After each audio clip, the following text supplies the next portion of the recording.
Assalamualaikum warahmatullahi wabarakatuh. Salam kawan pustaka. Kembali lagi bersama saya Irsan di kanal YouTube ini, dan malam hari ini kita akan mengulas lagi sebuah buku tentang perkembangan masyarakat informasi dan teori sosial kontemporer yang ditulis oleh Rahma Sugihartati. Jadi buku ini merupakan kumpulan tulisan yang dijadikan sebagai bahan ajar untuk mahasiswa ilmu informasi dan perpustakaan di FISIP Unair Surabaya. Jadi kalau kita melihat transformasi sosial budaya yang disebabkan oleh perkembangan teknologi informasi, ini menjadi menarik bagi para akademisi dan juga para praktisi. Sebetulnya tak terkecuali untuk akademisi di bidang ilmu sosial, dan hal itu ditandai dengan misalnya hadirnya buku ini yang ditulis oleh Rahma, bahwa ini menandakan bahwa perkembangan informasi mempengaruhi banyak sektor, termasuk yang disebutkan di dalam pengantar Rahma adalah perpustakaan, di mana perpustakaan menjadi salah satu institusi yang harusnya merespon perkembangan ini dengan melakukan reposisi, ya, yang diistilahkan oleh Rahma, reposisi pustakawan yang dulunya sebagai penjaga buku atau lebih ahli kepada pengolahan menata pustaka, nah diarahkan menuju pada knowledge worker atau pekerja pengetahuan. Nah, ini yang mesti dilakukan oleh perpustakaan dengan menyiapkan layanan perpustakaan yang berbasis digital, karena persiapan itu arahnya adalah bagaimana memfasilitasi masyarakat informasi agar terbentuk yang namanya knowledge society atau masyarakat berpengetahuan. Nah, jadi bagi Rahma, reposisi pustakawan ini sangat penting, apalagi ke depannya hadirnya generasi net atau digital native yang memang kecenderungannya akan lebih banyak mengakses konten yang ada di internet atau digital. Nah, buku ini ada 6 bab yang membahas tentang teori sosial dan juga tentang perkembangan masyarakat informasi. Jadi bab pertama itu bicara tentang fungsionalisme dan neofungsionalisme, mulai dari asumsi dasar awal mula munculnya perspektif ini, kemudian perkembangannya seperti apa, dan juga kritik terhadap struktural fungsional. Dan di bab kedua berbicara tentang Karl Marx dan juga perkembangan dari varietas teori neo-Marxian. Jadi kita tahu bahwa sampai saat ini salah satu pemikiran yang tidak redup, bahkan memunculkan banyak variasi atau varietas, dan itu semua bermula dari spirit pemikiran dan ideologi Marxis. Nah, di bab yang ketiga ini fokus berbicara tentang ruang publik, civil society, dan digital native dari perspektif Jürgen Habermas. Jadi di sini dibahas tentang bagaimana perkembangan masyarakat atau perubahan yang terjadi di dalam masyarakat yang disebabkan oleh adanya teknologi informasi. Jadi ini yang menarik, bahwa di era post industrial atau pasca industri atau katakanlah era informasi, gaya hidup anak muda akhirnya terkesan bergeser lebih pada penikmat atau konsumen dari produk industri media, termasuk digital native. Nah, sementara bila kita melihat peran pemuda di masa-masa demokratisasi, kita melihat mereka merupakan kekuatan dari sipil atau civil society. Nah, ini yang terjadi saat ini. Alih-alih anak muda digital native ini justru terlena dengan apa yang disebut leisure atau sifat yang santai, acuh tak acuh, apatis, bahkan hedonis, ketimbang mereka bersemangat dalam mendampingi atau mengadvokasi masyarakat yang termarginalkan atau ikut ambil bagian dari reformasi politik. Nah, mereka masih banyak cenderung pada budaya konsumen. Mereka terpengaruh banyak dari budaya media yang memang selama ini sangat menggempur mereka. Nah, justru saat kanal aspirasi kian terbuka melalui media online, millennials ini justru tidak bisa mengendalikan hasratnya. Hasrat itu lebih banyak dipengaruhi oleh produk-produk yang menawarkan passion, gaya hidup. Kalau kita melihat, justru dulu anak muda lebih banyak mencari ruang aspirasi, dan seharusnya kehadiran media sosial atau apa yang disebut sebagai cyberspace inilah yang seharusnya dimanfaatkan kaula pribumi digital atau digital native untuk mengembangkan demokrasi yang menurut Jürgen Habermas demokrasi yang deliberatif.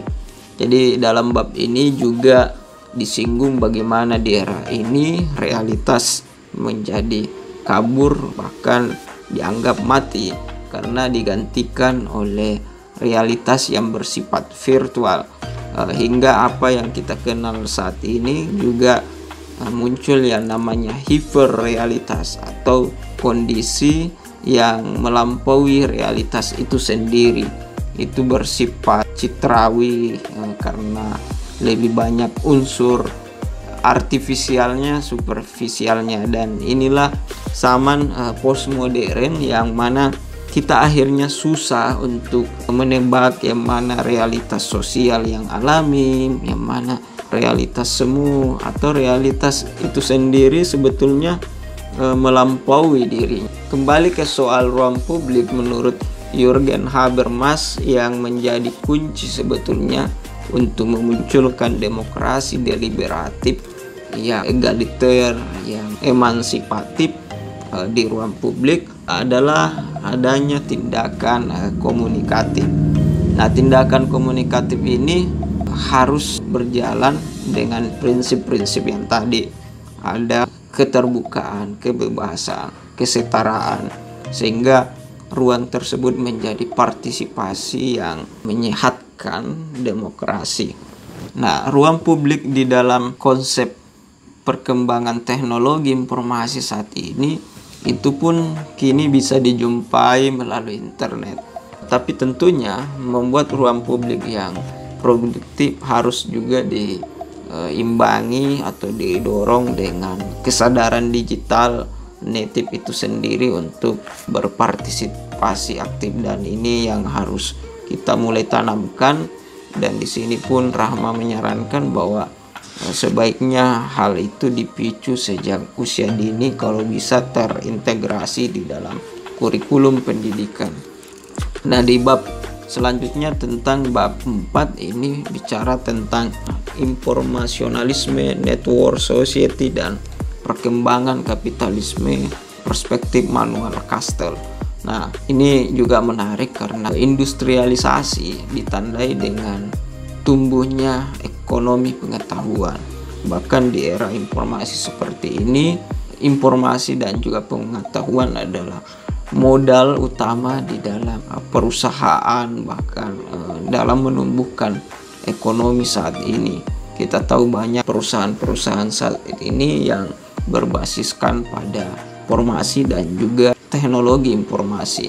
Jadi di sini kita melihat pengetahuan menjadi faktor utama dalam produksi dan hingga menggantikan modal yang sebelumnya berupa materi, uang. Nah, sekarang penggerak utama dari kapitalisme justru dengan penguasaan informasi dan pengetahuan.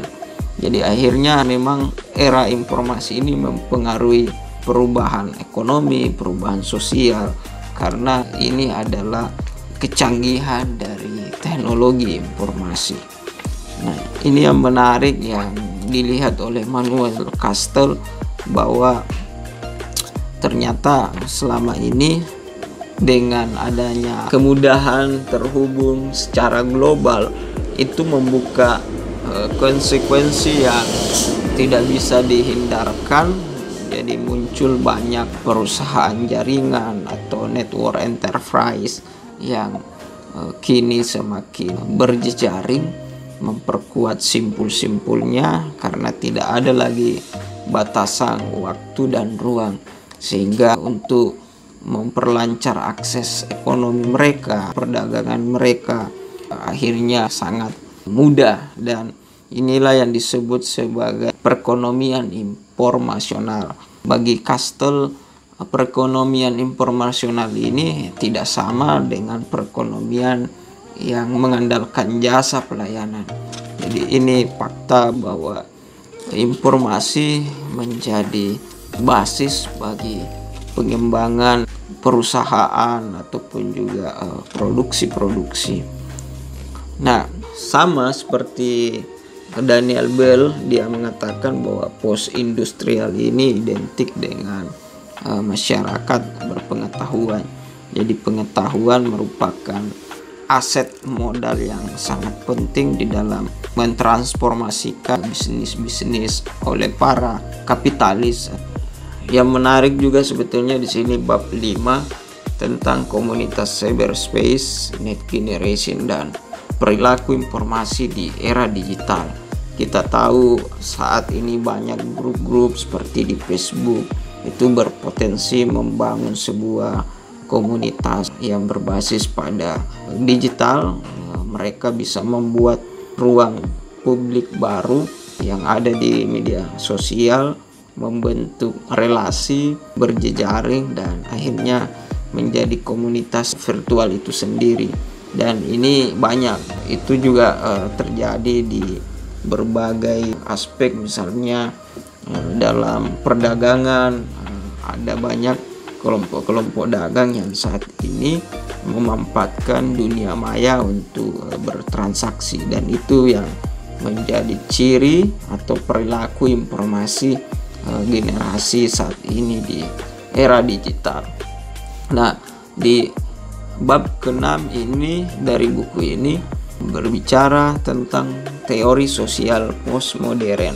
Jadi tadi kita sempat menyinggung bahwa di era yang memunculkan hiperrealitas atau simulakrum yang melampaui realitas, maka penting untuk melihat bagaimana akar-akar pemikiran dari teori sosial seperti postmodern ini. Karena kalau sekilas kita membaca di sini, postmodern ini adalah suatu pemikiran yang menentang grand narasi atau narasi besar yang sudah ada selama ini. Dia lebih menghargai keragaman dari pemikiran-pemikiran yang ada. Ya, berbeda halnya dengan narasi besar yang seperti tadi kita terangkan dengan Martian. Jadi pelopor dari teori postmodern ini menganggap bahwa kebenaran itu atau narasi itu tidak ada yang tunggal, yang tidak bisa jadi mutlak, tapi ada pluralitas di dalam kehidupan ini, termasuk ideologi dan banyak lagi yang diterangkan di sini. Jadi teori postmodern ini ada pula juga yang melihatnya sebagai teori yang nihilis, ya, atau sama sekali tidak memiliki ikatan nilai, tidak punya keabsolutan. Nah, justru disitulah postmodern dikategorikan sebagai tidak mengandung sebuah pengertian. Sekilas secara singkat dari pembahasan saya mengenai buku ini, dan tentu masih banyak hal yang mesti saya pelajari dari buku ini, dan tentunya saya akan membaca ulang untuk memahami lebih dalam isi dari buku ini. dan ini cukup membantu kita untuk melihat bagaimana perilaku informasi, bagaimana masyarakat informasi saat ini dengan menelisik menggunakan teori sosial kontemporer. Terima kasih telah menyaksikan. Mohon maaf bila ada hal yang kurang, dan salam.